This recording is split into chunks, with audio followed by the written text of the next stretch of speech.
Mark, have everybody come through okay on Tuesday? Not quite. We've still got Adam Jackson, Joe Walsh and James Jones who are 50-50 for tomorrow.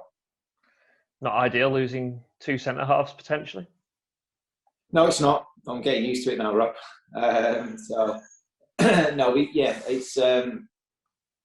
they may be available. We're going to see what happens this morning, but they're both still a little bit sore yesterday.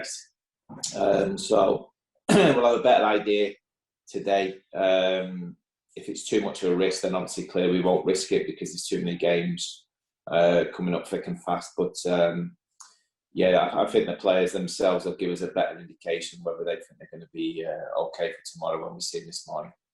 And TJ Omer filled in a centre-half on Tuesday night. I guess he does give you that option, doesn't he?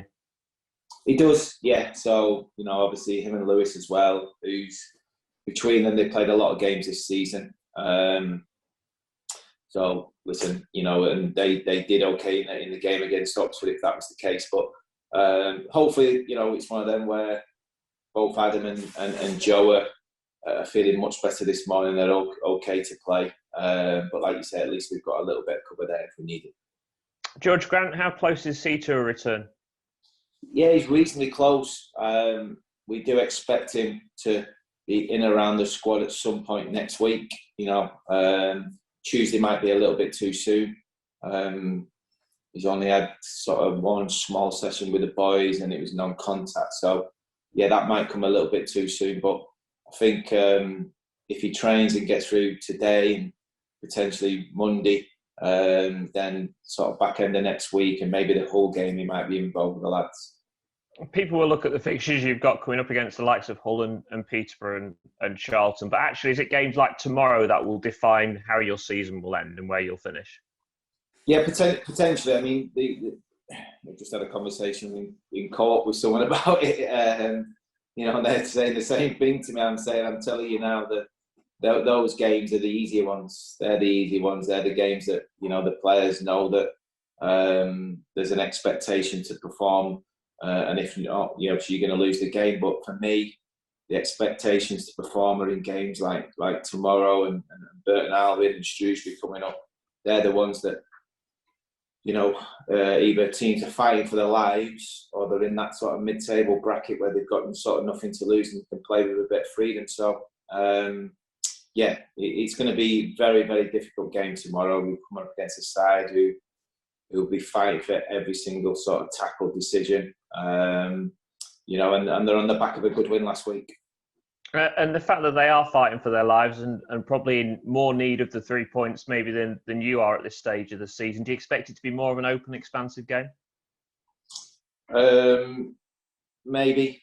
I think obviously their home record isn't particularly great, and obviously that's something that Joey would want to sort of address. And surely he spoke about that when he's gone into the football club.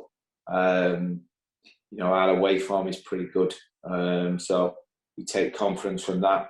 And to be fair, we'll be prepared for whatever game it is. If it's open and expansive, then that would definitely suit us.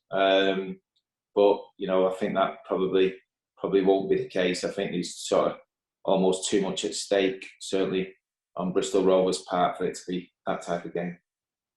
Chris Hughton, the Forest manager, yesterday was speaking about Brennan Johnson and the impact obviously he's had over the season here at Lincoln, and he talked about the fact that you wouldn't play him if he wasn't good enough.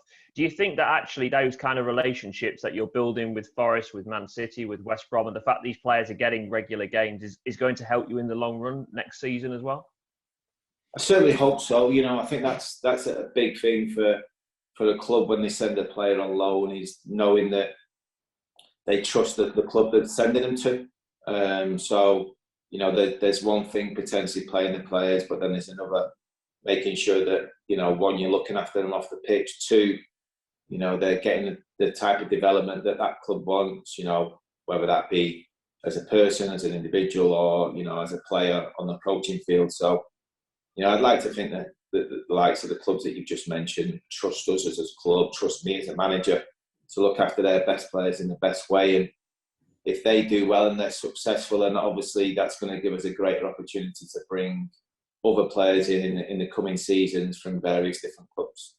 And when do those discussions start? Do they start in the summer, or is it like the rest of your recruitment? You're already looking at potential players that you could bring in from Premier Division clubs and Championship sides? Started about a month ago. And is there a lot of work that goes into that then, planning and preparation, and those discussions? Do those discussions with clubs start at this stage, or are they a little later on?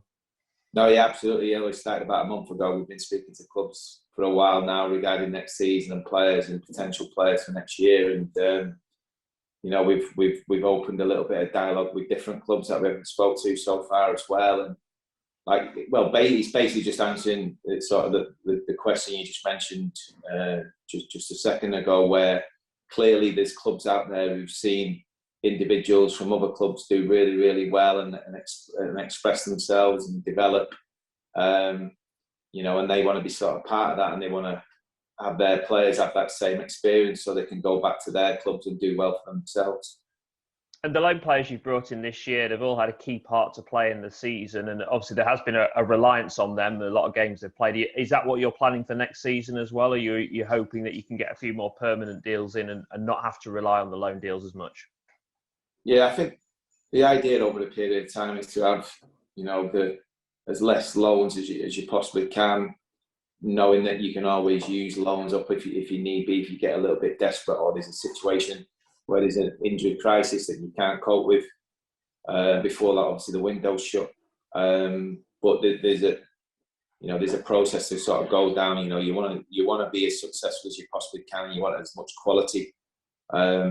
It's going to be very, very difficult next season to find as much quality of what we have done this year in our loans, which means that, you know, we have to, one, obviously bring in more permanents, but two, the players that are in the building their performance levels are going to have to go up a notch as well. So it's a little bit of balancing that, really, because we've been really fortunate, and we need to continue to be fortunate to bring in the type of loans that we have done this season.